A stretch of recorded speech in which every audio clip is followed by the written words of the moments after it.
വിഷയങ്ങളുണ്ടാകും, പക്ഷേ അതിനേക്കാൾ ഇവർക്ക് ബലമുണ്ട്.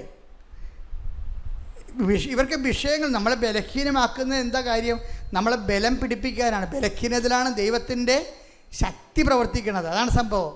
ദൈവത്തിൻ്റെ ശക്തി എന്ന് പറയുന്നത് അതിനാണ് ഉപ്പിടുന്നത്. വിശ്വാസം അവിടെ എന്ത് ചെയ്യണേ? വിശ്വാസം പ്രാർത്ഥന അല്ലത്, വിശ്വാസം പ്രഖ്യാപിക്കുകയാണ്. വിശ്വാസം അവിടെ പ്രയോഗിക്കുകയാണ് നമ്മൾ ചെയ്യണത്.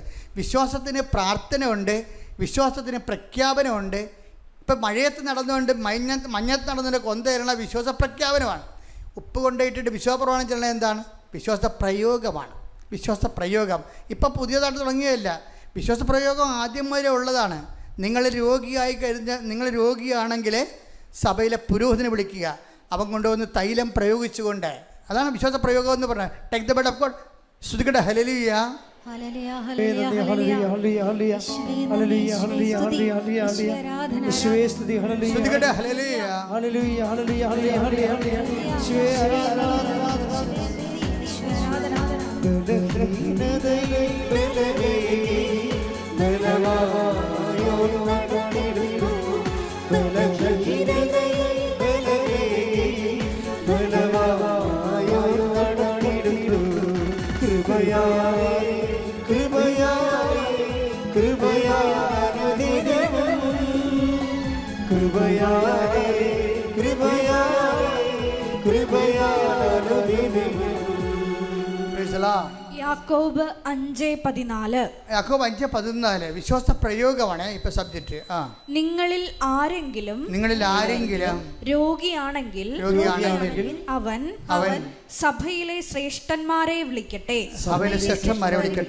അവർ കർത്താവിന്റെ നാമത്തിൽ അവനെ തൈലാഭിഷേകം ചെയ്ത് അവന് വേണ്ടി പ്രാർത്ഥിക്കട്ടെ. ഈ തൈലാഭിഷേകത്തിനാണ് പ്രയോഗം എന്ന് പറയുന്നത്, വിശ്വാസ പ്രയോഗം. അത് ബൈബിളിൽ ഒത്തിരിയേറെ സ്ഥലങ്ങളിൽ തൈലാഭിഷേകമുണ്ട്. ഉപ്പൊക്കെ ഇടുന്നത് എന്താ? ദൈവത്തിൻ്റെ, ഇതെല്ലാം ഇടുന്നത് എന്തിനാണ്? നമ്മുടെ പേരിലല്ല. എന്തിനാണ്? കർത്താവിൻ്റെ നാമത്തിലാണ്. കർത്താവിൻ്റെ നാമം അവിടെ ശക്തിപ്പെടുത്തുന്നത് എന്താണ്?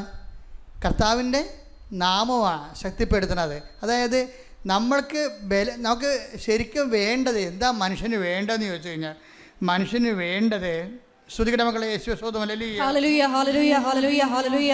മഹത്വം, മഹത്വം, ആരാധന, ആരാധന. യേശുവേ നന്ദി, യേശുവേ മഹത്വം, യേശുവേ ആരാധന. ഹല്ലേലൂയ, ഹല്ലേലൂയ, ഹല്ലേലൂയ. മഹത്വം, മഹത്വം, ആരാധന, ആരാധന. ഹല്ലേലൂയ. യേശുവേ നന്ദി, യേശുവേ ആരാധന. ഹല്ലേലൂയ, ഹല്ലേലൂയ, ഹല്ലേലൂയ, ഹല്ലേലൂയ. മഹത്വം, മഹത്വം, ആരാധന, ആരാധന. ഹല്ലേലൂയ, ഹല്ലേലൂയ, ഹല്ലേലൂയ, ഹല്ലേലൂയ, ഹല്ലേലൂയ, ഹല്ലേലൂയ. യേശുവേ നന്ദി, യേശുവേ ആരാധന. ആരാധന യേശുവേ ആരാധന, ആരാധന ആരാധന ശ്രീയേ ആരാധന. ദാനിയേൽ 10:18 എടുത്തേ. ദാനിയേൽ 10:18 ശ്രുതികട ഹല്ലേലൂയ. ആരാധന യേശുവേ ആരാധന.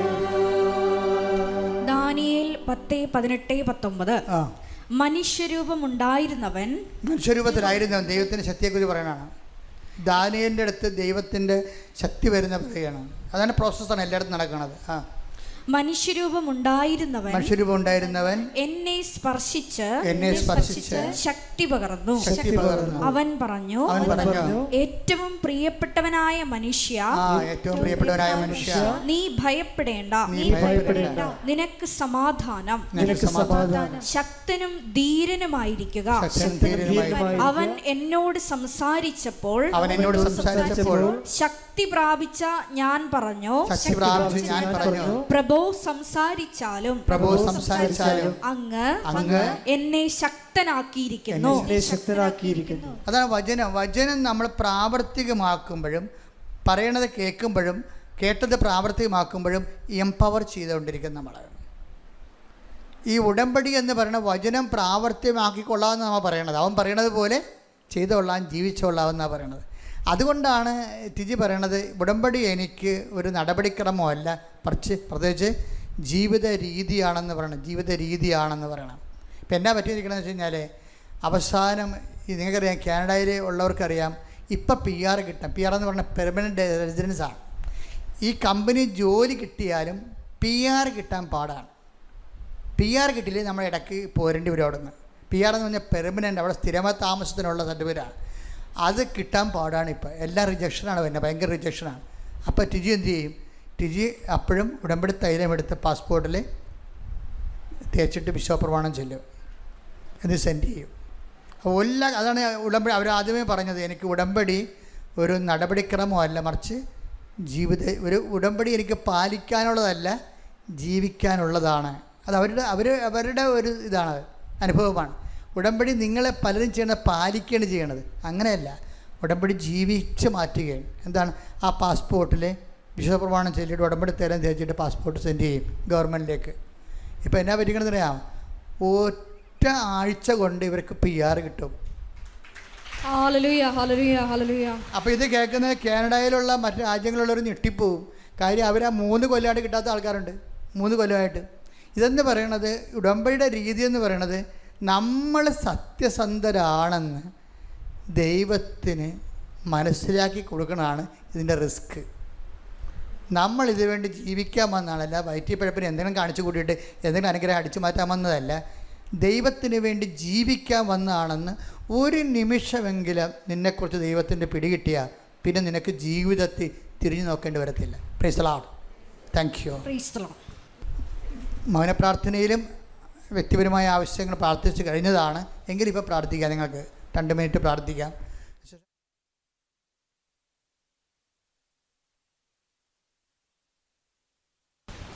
ഒരിക്കൽ കൂടി മരിയൻ ഉടമ്പടിയിൽ സമർപ്പിച്ചിരിക്കുന്ന എല്ലാ വിഷയങ്ങളും ദൈവമാതാവിൻ്റെ മധ്യസ്ഥയിൽ ദിവ്യകാരുണ്യ സന്നിധിയിൽ സമർപ്പിച്ച് നമുക്കൊരു നിമിഷം മൗനമായിട്ട് പ്രാർത്ഥിക്കാം. ഈശോയെ, പൂർണ്ണ ഹൃദയത്തോടെ, പൂർണ്ണ ആത്മാവോടെ, പൂർണ്ണ മനസ്സോടെ, സർവശക്തിയോടെ സ്നേഹിക്കുവാൻ, ഈശോയെ, കാരുണ്യ പ്രവർത്തികളും പ്രേക്ഷിത പ്രവർത്തനങ്ങളുമെല്ലാം ചെയ്യുമ്പോൾ ഈശോ ദൈവരാജ്യ വികസനത്തിനായി കാരുണ്യ പ്രവർത്തികൾ ചെയ്യുമ്പോൾ ഈശോ നിന്നെ കണ്ടുകൊണ്ട് ചെയ്യുവാൻ അധിക അഭിഷേകം ഞങ്ങൾക്ക് നൽകണമേ എന്ന് പ്രത്യേകമായിട്ട് ഈ ആരാധനയിൽ പ്രാർത്ഥിക്കുന്നു. വിശേഷവിധിയായി ചെയ്തുകൊണ്ട് ഈശോയെ കൃപ കരയേറ്റുവാൻ ഈ ആരാധനയിലൂടെ ഞങ്ങൾക്ക് പ്രത്യേകമായ അഭിഷേകം നൽകണമേ എന്ന് പ്രാർത്ഥിച്ചുകൊണ്ട് പ്രത്യക്ഷീകരണത്തിൻ്റെ സാക്ഷികളാക്കി എത്രയും വേഗം ഞങ്ങളെ ഓരോരുത്തരെയും ഈ അൾത്താരയിൽ നിർത്തണമേ എന്ന് ഹൃദയം കൊണ്ട് ആഗ്രഹിച്ച് പ്രാർത്ഥിച്ച് ശിരസ് നമിച്ച് നമുക്ക് ദിവ്യകാരുണ്യനാഥൻ്റെ ആശീർവാദം സ്വീകരിക്കാം.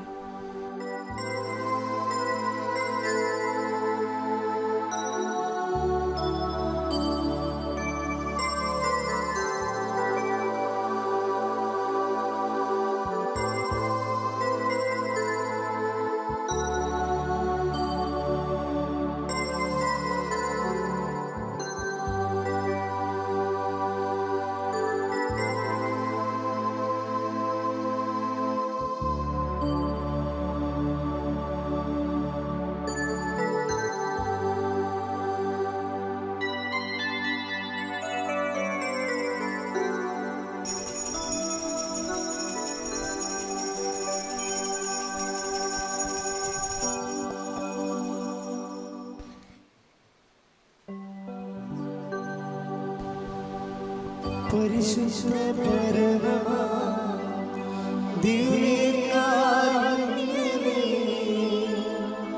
ഇന്നുമെന്നും അങ്ങേക്ക് ആരാധന.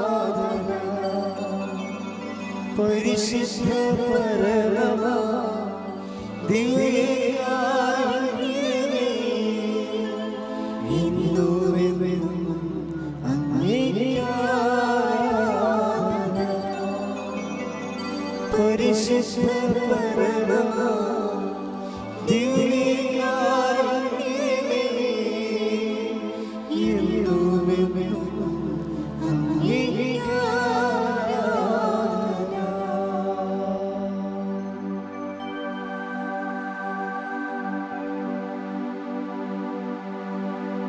ആവേ ആവേ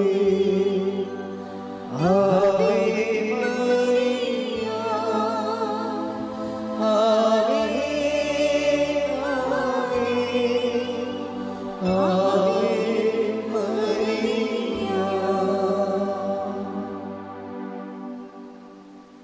പരിശുദ്ധാത്മാവിൻ്റെ ഈ പുണ്യഭൂമിയിൽ സാക്ഷ്യം പറയാൻ എന്നെ അനുഗ്രഹിച്ച തിരുകുമാരനും കോടാനുകോടി അനുഗ്രഹങ്ങൾ. എനിക്ക് ഇവിടെ പറയാനുള്ളത് നിരവധി സാക്ഷ്യങ്ങളുണ്ട്. മാതാവ് എനിക്ക് ഒരുപാട് അനുഗ്രഹങ്ങൾ കനിഞ്ഞു നൽകിയിട്ടുണ്ട്. ആദ്യമായിട്ട് എനിക്ക് ഇവിടെ പറയാനുള്ളത്, എൻ്റെ പേര് മഹേഷ് എന്നാണ്. എൻ്റെ സ്ഥലം തിരുവനന്തപുരം ജില്ലയിലെ ആറ്റിങ്ങലാണ്. ഇത് എൻ്റെ അമ്മയാണ്. ഇത് എൻ്റെ സഹോദരിയാണ്. സഹോദരിയുടെ പേര് മഞ്ജുഷ എന്നും അമ്മയുടെ പേര് പ്രസന്നകുമാരി എന്നാണ്. തിരുകുമാരനും പരിശുദ്ധ മാതാവും എൻ്റെ കുടുംബത്തിനും എന്നെയും ഒരുപാട് അനുഗ്രഹങ്ങൾ വാരിക്കോരി ചൊരിഞ്ഞിട്ടുണ്ട്. അതിൽ ആദ്യത്തേതെന്ന് പറയുന്നത്, ഞാൻ മലപ്പുറം ജില്ലയിലായിരുന്നു UP സ്കൂൾ അസിസ്റ്റൻ്റായിട്ട് ആദ്യമായി ജോലി പ്രവേശിച്ചത്. 8 വർഷത്തോളം അവിടെ എനിക്ക് കഴിയേണ്ടി വന്നു. വളരെയധികം യാത്രകളും ബുദ്ധിമുട്ടുകളും എനിക്ക് ഒരുപാട് അസുഖങ്ങളും മറ്റു കാര്യങ്ങളും ആണ് സമ്മാനിച്ചത്. എങ്ങനെയെങ്കിലും ഇങ്ങോട്ടൊന്ന് ട്രാൻസ്ഫർ കിട്ടിയാൽ മതി എന്നുള്ളൊരു അവസ്ഥയായി. 16/9/2023 ആദ്യമായി ഞാൻ ഈ കൃപാസനത്തിലേക്ക് വരികയും ഉടമ്പടി എടുക്കുകയും ചെയ്തത്. അന്ന് തൊട്ട് ഞാൻ നിയോഗങ്ങൾ വെച്ച് പ്രാർത്ഥിക്കാൻ തുടങ്ങി. ആദ്യമായി നിയോഗങ്ങൾ വെച്ചു. അതിൽ പ്രത്യേകിച്ച് ഒന്നും സംഭവിച്ചില്ല. രണ്ടാമത്തെ നിയോഗത്തിൽ എനിക്ക് ആദ്യത്തെ എൻ്റെ അനുഗ്രഹം നേടിത്തന്നു. എനിക്ക് ട്രാൻസ്ഫർ ലഭിച്ചു. മലപ്പുറം ജില്ലയിൽ നിന്നും തിരുവനന്തപുരം ജില്ലയിലേക്ക് ട്രാൻസ്ഫർ ലഭിക്കുകയുണ്ടായി. അത് ആ ട്രാൻസ്ഫറിൽ വർഷങ്ങളായി ട്രാൻസ്ഫർ നടക്കാതിരിക്കുകയായിരുന്നു. ആ വർഷം മാതാവിൻ്റെ അനുഗ്രഹത്താൽ ട്രാൻസ്ഫർ നടക്കുകയും എനിക്ക് ആ ലിസ്റ്റിൽ ഉൾപ്പെടാൻ കഴിഞ്ഞു. തിരുവനന്തപുരം ജില്ലയിലേക്ക് എനിക്ക് ട്രാൻസ്ഫർ ലഭിക്കുകയും വളരെ നല്ല രീതിയിൽ തന്നെ തിരുവനന്തപുരം ജില്ലയിൽ എനിക്ക് ജോയിൻ ചെയ്യാൻ സാധിക്കുകയും ചെയ്തു. അതിനുശേഷം ഇതുവരെയും മലപ്പുറം ജില്ലയിൽ നിന്നും തിരുവനന്തപുരം ജില്ലയിലേക്ക് ഒരു ട്രാൻസ്ഫർ നടന്നിട്ടില്ല. മാതാവ് ഇടപെട്ടാണ് എനിക്ക് ആ ട്രാൻസ്ഫർ നേടിത്തന്നത്. അതിനുശേഷം ഇതുവരെയും ഇത്രയും കാലമായിട്ടും ഒരു ട്രാൻസ്ഫർ അവിടെ നിന്ന് ഇങ്ങോട്ട് നടന്നിട്ടില്ല. അത് മാതാവിൻ്റെയും തിരുകുമാരൻ്റെയും അനുഗ്രഹമായിട്ടാണ് ഞാൻ കണക്കാക്കുന്നത്. അതിനുശേഷം നടന്നത് ഒരു വലിയൊരു അത്ഭുതമാണ് എനിക്ക് സംഭവിച്ചത്. കേറ്ററ്റ് പരീക്ഷ നിർബന്ധമായിരുന്ന സമയത്ത് അധ്യാപകർക്ക് മാത്രമായൊരു പരീക്ഷ നടത്തി. ആദ്യം 2 പരീക്ഷ ഞാൻ എഴുതിയതും പരാജയപ്പെട്ടു. മൂന്നാമത് അധ്യാപകർക്ക് വേണ്ടി മാത്രമായിട്ടൊരു പരീക്ഷ നടത്തി. ആ പരീക്ഷ ഭയങ്കര പാടായിരുന്നു, നല്ല പ്രയാസമായിരുന്നു. 1% വിജയം മാത്രമാണ് ആ പരീക്ഷയിൽ കേരളത്തിലുണ്ടായത്. 100 പേര് എഴുതിയാൽ ആകെ ഒരാളാണ് പാസ്സായത്. അങ്ങനെ 1% വിജയം. അപ്പം ആ പരീക്ഷ എനിക്ക് കിട്ടുമെന്ന് ഉറപ്പായിരുന്നു. ഞാൻ പരീക്ഷ എഴുതി കഴിഞ്ഞു. പക്ഷേ റിസൾട്ട് വന്നപ്പോൾ എനിക്ക് വിചാരിച്ചതിനെക്കാട്ടിയും 10-20 മാർക്ക് കൂടുതലുണ്ട്. അപ്പോൾ ഞാൻ ആലോചിച്ചു, ഇതെങ്ങനെയാണ് എനിക്ക് കിട്ടിയത്? പിന്നീടാണ് എനിക്ക് ഓർമ്മ വന്നത്, എൻ്റെ അടുത്തിരുന്ന് പരീക്ഷ എഴുതിയത് നീല മേലങ്കി അണിഞ്ഞ എൻ്റെ മാതാവായിരുന്നു എന്ന്. ആ മാതാവായിരുന്നു ഞാൻ ഉദ്ദേശിക്കുന്ന ചോദ്യങ്ങൾ, ആൻസറുകളൊന്നും എനിക്കറിയില്ല. പക്ഷേ ഞാൻ എന്ത് ചെയ്യും, എഴുതാൻ പോകുന്ന ആൻസറല്ല ഞാൻ കറുപ്പിക്കുന്നത്. ഞാൻ എഴുതാൻ ഉദ്ദേശിക്കുന്ന ഒരെണ്ണം, പക്ഷേ കറുപ്പിക്കുന്നത് വേറൊരെണ്ണം. എൻ്റെ അടുത്ത് നീലങ്കി അണിഞ്ഞ മാതാവ് എൻ്റെ കൂടെ ഉണ്ടായിരുന്നു. എൻ്റെ കൂടെ ഇരുന്ന് എനിക്ക് ഉത്തരങ്ങൾ പറഞ്ഞു തരികയായിരുന്നു. അങ്ങനെ പരീക്ഷയ്ക്ക് നല്ല മാർക്കോടുകൂടി എനിക്ക് വിജയിക്കാൻ സാധിച്ചു. അതിന് മാതാവിന് പ്രത്യേകം നന്ദി പറയുകയാണ്. എനിക്കിപ്പോഴും അതിൻ്റെ ആ ഞെട്ടൽ വിട്ടുമാറിയില്ല. കാര്യം എങ്ങനെയാണ് ഞാനത് ജയിച്ചത്? മാതാവ് എൻ്റെ കൂടെ നിൽക്കുകയായിരുന്നു. മാതാവ് തിരുമാരനും കോടാനുകോടി നന്ദി ഞാൻ ഈ സന്ദർഭത്തിൽ പറയുകയാണ്. പിന്നീട് ഉണ്ടായ സംദർഭം എന്ന് വെച്ചാൽ, എൻ്റെ ഒരു ആക്സിഡൻ്റ് ഉണ്ടായി. ആക്സിഡൻ്റ് എന്ന് വെച്ചാൽ, ഞാൻ റോഡിലൂടെ നടന്നു പോകുമ്പോൾ ഒരു കാറ് എന്നെ ഇടിച്ച് തെറിപ്പിക്കുകയാണുണ്ടായത്. പക്ഷേ മാതാവിൻ്റെ സഹായത്താൽ പ്രത്യേകിച്ച് കാല് ഒടിവ് സംഭവിച്ചു. നല്ല ആക്സിഡൻ്റ് ആയിരുന്നു. പക്ഷേ എന്നെ എന്ത് ചെയ്യുക, മാതാവ് താങ്ങി നിർത്തുകയാണ് ചെയ്തത്. അന്ന് രാവിലെ ഞാൻ വീട്ടിൽ നിന്ന് ഇറങ്ങിയപ്പോൾ തന്നെ മാതാവ് എന്നെ പിന്നോട്ട് വലിക്കുകയായിരുന്നു. നീ പോവരുതെന്ന് പറഞ്ഞൊരു പിന്നിലേക്കൊരു വലിവുണ്ടായിരുന്നു. പക്ഷേ ഞാനതൊന്നും വകവയ്ക്കാതെ പോവുകയും എനിക്ക് ആക്സിഡൻറ്റ് സംഭവിക്കുകയുമാണ് ചെയ്തത്. അപ്പം മാതാവെങ്കിലും എൻ്റെ കൂടെ വന്ന് എനിക്ക് സംഭവിച്ച എന്നെ താങ്ങിയെടുക്കുകയാണ് ചെയ്തത്. അല്ലേ, വീണ് തല പൊട്ടാനുള്ള സന്ദർഭമായിരുന്നു ഉണ്ടായിരുന്നത്. പക്ഷേ മാതാവ് എന്ത് ചെയ്തു, എൻ്റെ ബാഗ് നേരെ എന്ത് ചെയ്തു, തലയുടെ അടിയിലേക്ക് താങ്ങി നിർത്തി എൻ്റെ സംരക്ഷിച്ച് നിർത്തുകയാണ് ചെയ്തത്. കാല് ഒരു ഒടിവ് മാത്രമേ സംഭവിച്ചിട്ടുള്ളൂ. ഒടിവ് സംഭവിച്ചു, വീട്ടിൽ കിടന്നു. വീട്ടിലൊരു 6 മാസത്തോളം ഞാൻ വീട്ടിൽ റെസ്റ്റ് എടുത്തു. ആ സമയത്ത് ശമ്പളമില്ല, സാലറി ഒന്നുമില്ല. ആ സമയത്ത് ചിട്ടികൾ ഒരുപാടുണ്ടായിരുന്നു. അതൊക്കെ മുടങ്ങി കിടക്കുന്ന സമയത്തും ഞാൻ മാതാവിനോട് പ്രാർത്ഥിച്ചു, മാതാവേ ഞാൻ എന്ത് ചെയ്യും? കാര്യം ചിട്ടികൾ അടവുണ്ട്, പിന്നെ ഞാൻ എങ്ങനെയാണ് ഇനി മുന്നോട്ട് പോവുക? ആ സമയത്ത് മാതാവ് എൻ്റെ കൂടെ നിന്നു. എനിക്ക് ഞാൻ കെട്ടിക്കൊണ്ടിരുന്ന ചിട്ടി എനിക്ക് തന്നെ ലഭിക്കുകയും മാതാവ് എന്നെ സഹായിക്കുകയും ചെയ്തു. എനിക്കൊരു അത്ഭുതമായിപ്പോയി. കാര്യം അതുവരെ വീഴാതെ ചിട്ടി അല്ലേ, ആ സമയത്ത് തീർത്തും എൻ്റെ വിഷമകരമായ സമയത്ത് മാതാവ് എൻ്റെ കൂടെ നിന്നു ആ ചിട്ടി എനിക്ക് തന്നെ വീഴ്ത്തി തരികയാണ് ചെയ്തത്. അതും എനിക്ക് വളരെ ഒരു അത്ഭുതകരമായിട്ടാണ് തോന്നിയത്. അടുത്ത ഒരു അത്ഭുതം എന്ന് പറയുന്നത് എൻ്റെ വീട്ടിലേക്ക് പോകാൻ വഴിയില്ല. ഞാൻ 6 മാസത്തോളം ബെഡ് റിഡനായി കിടന്ന സമയത്ത് എന്നെ നാട്ടുകാരെല്ലാം കൂടെ ചുമന്ന് എടുത്തുകൊണ്ട് പോവേണ്ടതാണ് ആശുപത്രികളിൽ.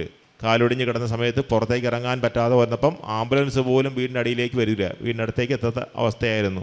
ആ സമയത്ത് എന്ത് ചെയ്തു, മാതാവ് കൂടെ നിന്നു.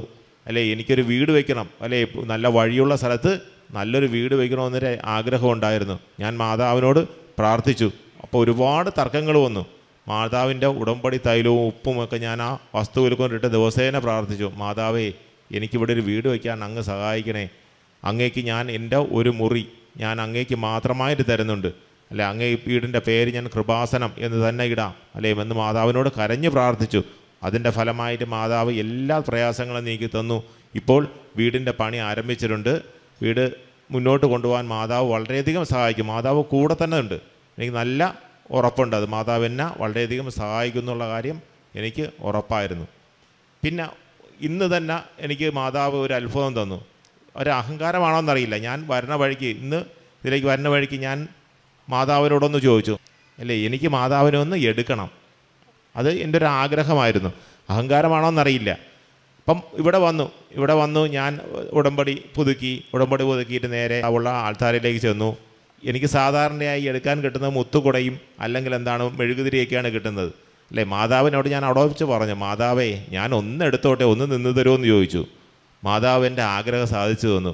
മാതാവ് പറഞ്ഞു, നീ എന്നെ എടുത്തോ. അല്ലേ, ഇന്നെനിക്ക് മാതാവിനെ എടുക്കാനും പറ്റി.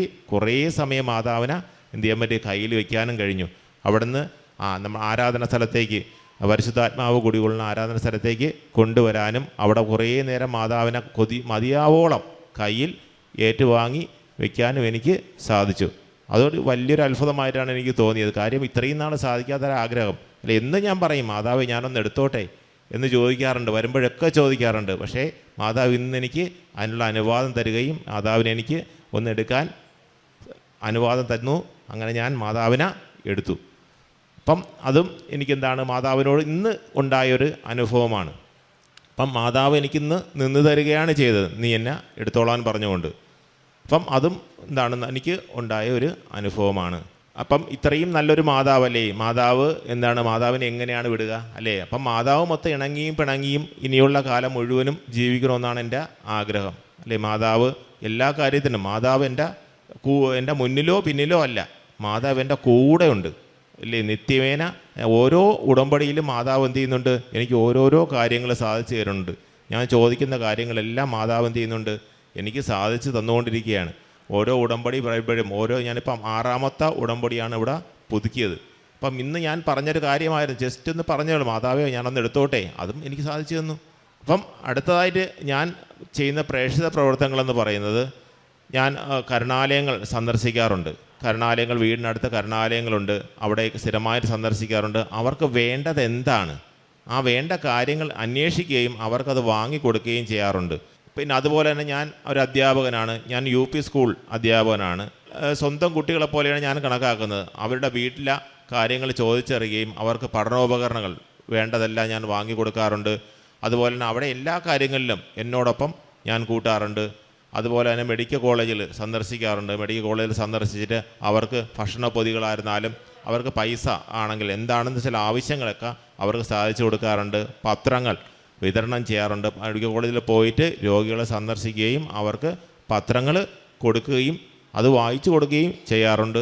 ഇതിനൊക്കെ എൻ്റെ അമ്മയും എൻ്റെ അനിയത്തിയും എൻ്റെ ഒപ്പം നിൽക്കാറുണ്ട്. അവരും ഉടമ്പടി എടുത്ത് എന്നോടൊപ്പം തന്നെ ആഗ്രഹങ്ങൾ സാധിച്ചു തരുന്നതിന് വലിയ പങ്ക് വഹിക്കുന്നുണ്ട്. അതുപോലെ തന്നെ എനിക്ക് ഒരു നിലമുണ്ട്, അത് ഒന്ന് നികത്തി കിട്ടണം, വളരെ ആഗ്രഹമായിരുന്നു. അതൊന്ന് നികത്തി കിട്ടണം, അതിനുള്ള അനുമതിയെല്ലാം വാങ്ങിച്ചായിരുന്നു. അത് 30 വർഷമായി അത് ഒന്ന് നികത്തി കിട്ടാനായിട്ട്.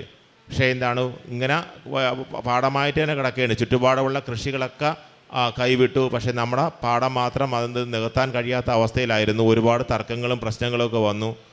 അപ്പം ഞാൻ എന്ത് ചെയ്തു, ഉടമ്പടി തൈലവും അതിൽ ഉപ്പ് കൊണ്ടിട്ട് പ്രാർത്ഥിച്ചതേ ഉള്ളൂ. മാതാവ് ഒപ്പം തന്നെ ഉണ്ടായിരുന്നു. മാതാവിൻ്റെ പ്രയാസങ്ങൾ മാതാവ് നേരിട്ട് കളക്ടറേറ്റിൽ തന്നെ ഇടപെട്ടു.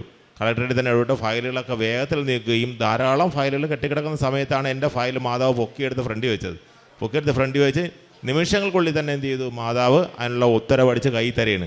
അല്ലേ, വില്ലേജ് ഓഫീസറോടൊന്ന് നമ്മളൊന്ന് പറയേണ്ട താമസമാണ്. വന്ന് നോക്കി, കൃഷി ഓഫീസർ വന്ന് നോക്കി, അല്ല വളരെ വേഗത്തിൽ തന്നെ അത് ഫയൽ റെഡിയാക്കി എന്ത് ചെയ്തു, അത് നികത്താനുള്ള അനുമതി കിട്ടുകയും അത് നമുക്ക് ഒരു തടസ്സവുമില്ലാതെ നികത്താൻ കഴിയുകയും ചെയ്തു.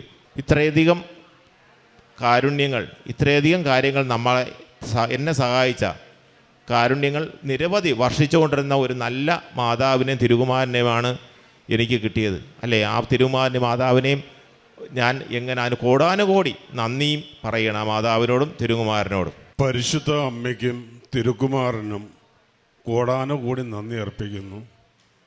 എൻ്റെ പേര് പീറ്റർ വില്യം. എൻ്റെ സ്ഥലം Sakthikulangara Saint John de Britto ദേവാലയ ഇടവക.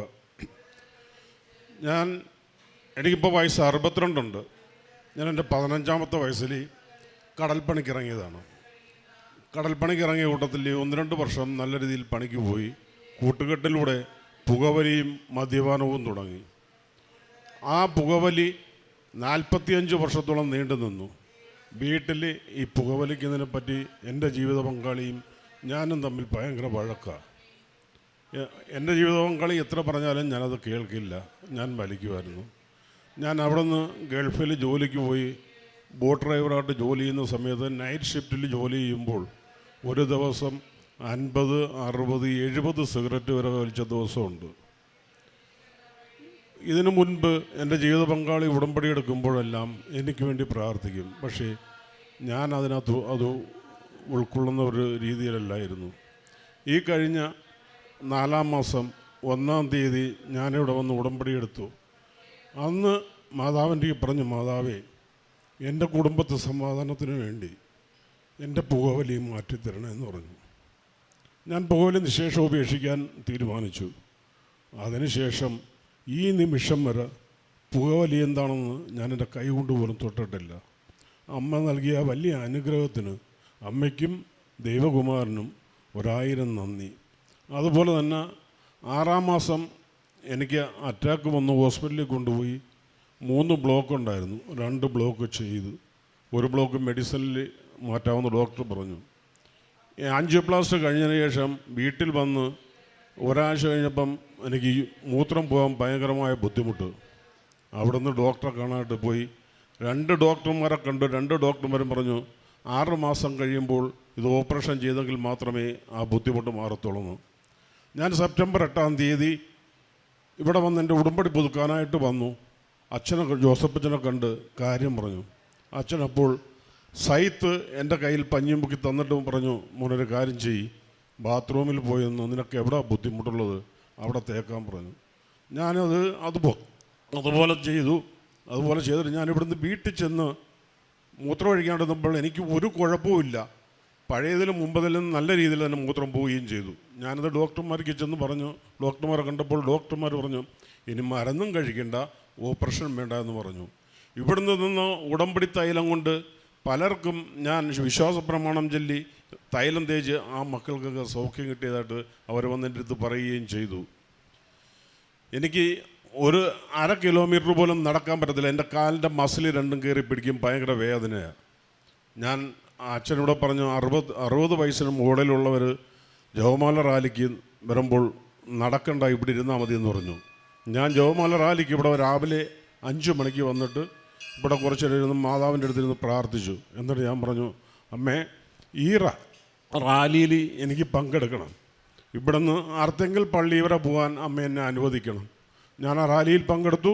ഇവിടുന്ന് നടന്ന് അർത്തേങ്കൽ പള്ളിയിൽ പോയി തിരിച്ച് അവിടുന്ന് 2-3 കിലോമീറ്ററോളം കൂടുതലും നടന്ന് ബസ് കയറാൻ പോയി. എനിക്ക് അന്നേരം എൻ്റെ കാലിന് ഒരു പ്രശ്നമില്ല. ഇപ്പം ഞാൻ എല്ലാ ദിവസവും കാലത്തും വൈകിട്ടും ഒരു 5 കിലോമീറ്റർ വീതം നടക്കുന്നുണ്ട്, ഓടുന്നുണ്ട്, സൈക്കിൾ ചവിട്ടുന്നുണ്ട്. എൻ്റെ കാലിനൊരു കുഴപ്പവുമില്ല, ഒരു വേദനയില്ല. ഈ വേദനകളെല്ലാം അമ്മ മാറ്റിത്തന്ന പരിശുദ്ധ അമ്മയ്ക്കും ദൈവകുമാരനും കോടാനുകോടി നന്ദി അർപ്പിക്കുന്നു. ഞാൻ ഇവിടുന്ന് കൊണ്ടുപോകുന്ന പത്രം കൊല്ലം ഡിസ്ട്രിക്ട് ആശുപത്രിയിൽ കൊണ്ടുപോയി രോഗികൾക്ക് വായിക്കാൻ അറിയാത്തവർക്ക് അവരുടെ കൂടെ ഇരുന്ന് വായിച്ചു കൊടുക്കുകയും അല്ലാത്ത രോഗികൾക്ക് പത്രം കൊടുക്കുകയും അക്രൈസ്തവരുടെ വീടുകളിൽ ഞാൻ ഈ പത്രം കൊണ്ടുവന്ന് വിതരണം ചെയ്യുകയും ചെയ്യുന്നുണ്ട്. എല്ലാ മാസവും ഞാൻ ആദ്യം വരുമ്പോൾ 2 മാസത്തെ പത്രം ഇവിടുന്ന് വാങ്ങിയിട്ട് പോകും. ആ 2 മാസത്തെ പത്രം തീരുമ്പോൾ പിന്നെ ഞാൻ വരുമ്പോൾ 5 കെട്ട് പത്രം മേടിക്കും. ആ 5 കെട്ട് പത്രം 3 ആഴ്ച കൊണ്ട് ഞാനത് കൊടുത്തു തീർക്കും. പിന്നെ എന്നാൽ കഴിയുന്ന സഹായം ശാരീരികമായാലും സാമ്പത്തികമായാലും കിഡ്നി പേഷ്യൻറ്റിനും ക്യാൻസർ പേഷ്യൻറ്റിനും എല്ലാ മാസവും ഞാൻ ചെയ്തുകൊണ്ടിരിക്കുന്നു. എനിക്ക് ഇതെല്ലാം ചെയ്യാൻ മനസ്സ് തന്ന മാതാവിന് 1000 നന്ദി.